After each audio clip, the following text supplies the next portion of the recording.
Oui, face à la recrudescence des récentes menaces terroristes, la hiérarchie militaire de l'espace AES se concerte à Bamako, renforcement du cadre de coordination et la mise en place de modalités pratiques opérationnelles de la force unifiée au menu des échanges entre les ministres en charge de la défense de la Confédération des États du Sahel. On fait le point avec Aridjou Matina.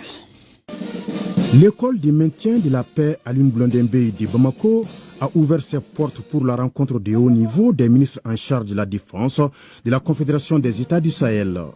Des honneurs militaires tour à tour au général des brigades Célestin Semporé, ministre d'État, ministre de la Défense et des anciens combattants du Burkina Faso, qui avait à ses côtés le général de corps d'armée Sadio Kamara, et au général d'armée Salifou Moudi, ministre d'État, ministre de la Défense nationale du Niger. Cette réunion ministérielle de Bamako, après celle des experts déroulée il y a 2 jours pour baliser le terrain, s'annonce comme une étape cruciale de validation politique, stratégique et opérationnelle du principal levier qui a été à la base de la création de l'AES, à savoir défense et sécurité. Ainsi, au regard du contexte actuel, marqué par la recrudescence des menaces terroristes au sein de l'espace confédéral, il s'avère nécessaire de se retrouver et de mettre en place très rapidement des stratégies nécessaires. En septembre 2023,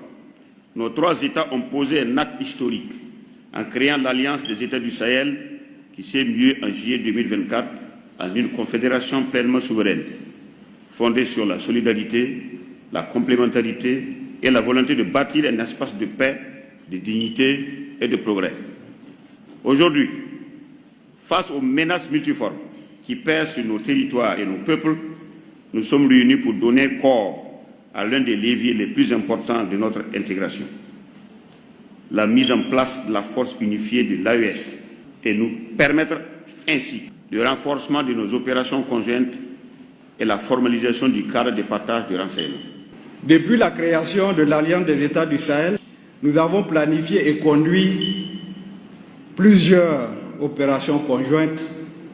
pour faire face aux menaces de déstabilisation. Celles-ci ont abouti sur le terrain à des résultats satisfaisants dont il faudra se féliciter et se réjouir. La présente réunion doit permettre de faire une évaluation des opérations conjointes réalisées,